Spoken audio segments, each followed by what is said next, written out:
Howdy y'all. On today's little episode of Pineapple House Rules, I thought that I would go ahead and make y'all one of my favorite meatball recipes, mozzarella stuffed chicken meatballs, to be exact. The reason I love to cook meatballs is there's all kinds of flavors. You can make them in huge batches and then freeze them for later. And you know, they're generally low in carb and high in protein, which is always a good thing.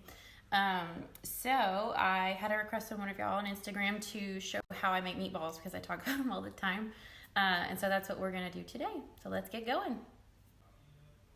Okay, so let me get down here. I got a tripod, so that's super exciting. So I'm going to try to show y'all a little bit better without having to hold the phone with my hand, how to make these meatballs today. So you're welcome. Thank you, Amazon, for the tripod so I don't have to hold the phone by myself. So first we're going to take a little Parmesan, a little shredded Parmesan. There's some salt and pepper in here and panko breadcrumbs. Just kind of mix them up. And all of the measurements and everything like that is on the Mozzarella Stuffed Chicken Meatballs post on my blog. And then I've got 2 eggs that I whisked up pretty good. Set those in there. You still with me? All right, and then I've got some oregano and parsley that I've chopped up. And then a little red pepper flake. Now you can add as much or little as you want. We kind of tend to go medium because I don't want like a ton of heat. I just want enough so that I get the flavor behind the red pepper flakes. Okay, so I'm going to give this a little mix and then we're going to add our chicken. Okay, so now I've got all of the kind of seasoning and the binding stuff for our meatballs in here. So now I'm going to add in some ground chicken. Now I'm kind of doing a bigger batch because I like to go big or go home, but the recipe calls for about 1 pound of chicken, ground chicken. So however much you want to do, that's good for you. So then you just get in here with your hands and give it a good mix. And I don't know about you, but there's just something about getting my hands dirty whenever I'm cooking that makes it a little bit better. I think it adds flavor. You know what I'm saying? A little flav with the hands. Give it a little love. And now you don't want to overmix it. You just want to see that it's all, you know, what do they call it? Homogeneous mixture. Look at me using science terms. Are you still there? Instagram keeps cutting me off. All right, so there we go. Nice and mixed up, okay?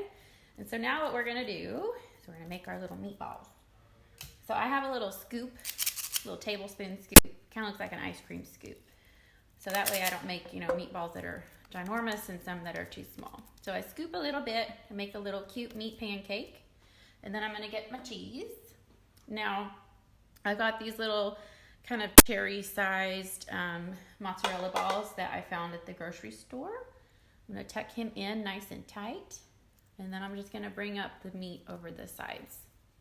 Now, if it looks like you're going to need some more meat mixture, just go ahead and grab a little bit and cover it up, and that's it. And you just roll it together so that you don't see any of the cheese. Okie dokie. I'm going to put him here, and then I'm going to keep going with the rest of the meatballs. Alrighty, so we formed our little meatballs, nice little pockets of mozzarella deliciousness. So now what I'm going to do is I'm actually going to throw them in the freezer so that they kind of firm up before we brown them. Probably just like 10 minutes, and you just throw them in like this. You don't have to cover them up. But the point is we want them to kind of set before we put them in the hot oil because, you know, chicken is pretty fragile, so we don't want it to fall apart. Okay, so we've got our frozen meatballs here. I went ahead and started browning this batch of meatballs just to try to get ahead. So what we do is we roll the frozen meatballs in some flour, and then we put them into a pot of olive oil over about medium-high heat. That's nice and sizzly so we can get all these meatballs browned. So I'm just going to keep browning these, and then I'm going to drain them on a paper towel lined plate over here.